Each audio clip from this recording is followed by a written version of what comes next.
Hi, I'm James from James Does Things, and in this video I want to talk about what you need to do before you sell something on eBay. So this is actually part 2 of a series I'm doing of eBay tutorials, and I'm going to be talking about sort of this controller and also this printer behind me. And the purpose of this tutorial really is it's kind of the things you need to think about before you even start making a listing. So the next tutorial is going to be how you make a listing, but this is kind of like the questions you need to ask yourself before you even do that, before you waste any time taking pictures, finding packaging, all that kind of stuff, and writing descriptions and things like that. So the first thing we're going to talk about is postage and weight. Okay, so the first thing to think about is, can I post my items? So it's pretty easy for me to post this. This thing is going to be a nightmare to post. Firstly, it's enormous. It's, I don't know if you can scale for this, but it's pretty big. You can see these are all the boxes I have, and they're all smaller than this thing. The second thing is the weight. You know, this is probably about half a kilo. That thing might be 10 kilos. It's really heavy.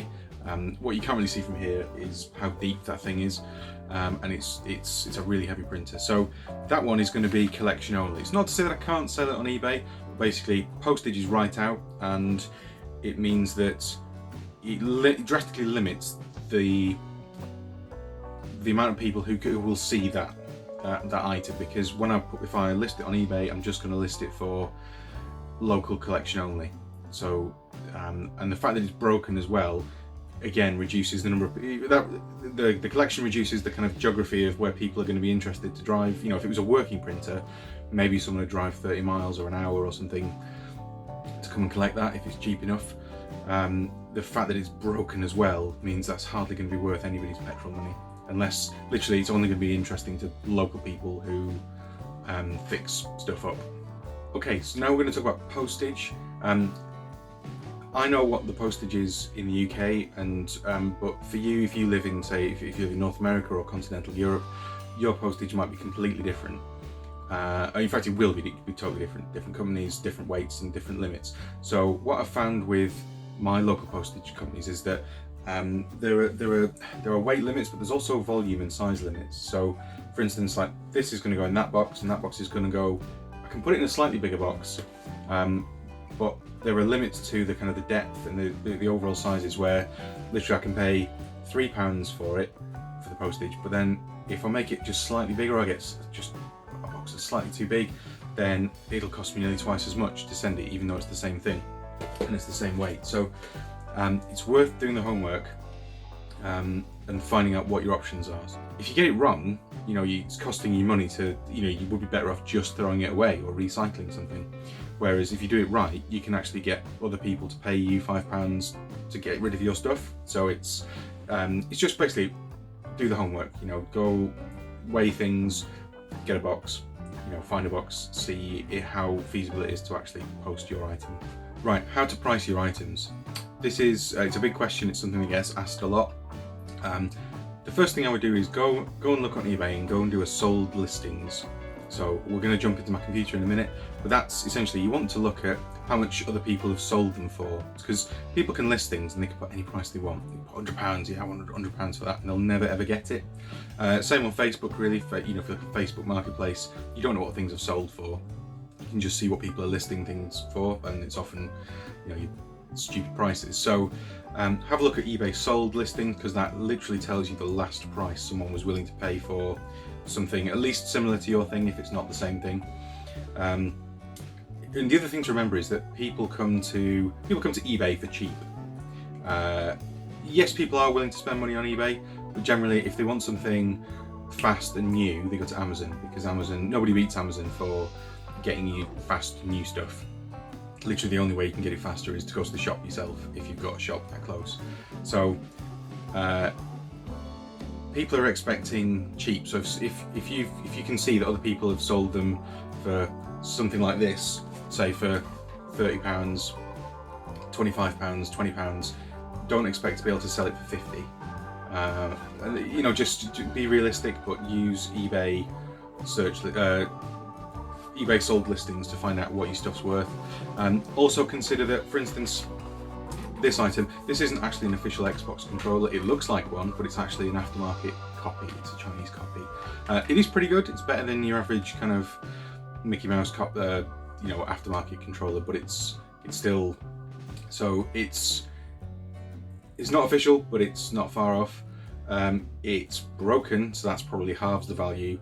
It does have a box, and it does have a shiny official box, so that bumps the value up. So these are things to think about when you compare your stuff with other people's stuff. Brand makes a big difference. So okay, so we want to price our item so we know how much to sell it for on eBay, or if we even want to sell it on eBay at all. So what we're going to do is we're going to come to eBay. I'm going to type the name of our item in. In my case, it's an Xbox One wireless controller. Going into the details is sometimes necessary. In this case, I probably didn't need to put wireless, but I am going to, because there are lots of wired ones and they're worth a lot less. So just be mindful of the value of things. Do the keywords matter in your for the thing that you're trying to sell? Okay, so I've come in here and I didn't need to change it to best match actually, because what we need to do is you need to scroll down here on the left and come to sold listings. If you're looking on mobile, there is an option. If you go up to the top right and do and sort of filter, and you have to go into there and scroll down or load more options, and somewhere in there you'll find completed listings and sold listings, which is what this is. So what this tells you is, see, now these are ordered in, ended recently. So it tells me how much people have paid. So that's a 2013 Xbox One controller. That went for £16. That was an auction. Typically things go for a bit less at auction because they only get a week's worth of people or less seeing them. So there's two controllers there. They've both got analog stick issues, which is what mine's got. Mine's got stick drift, which is also an analog stick issue.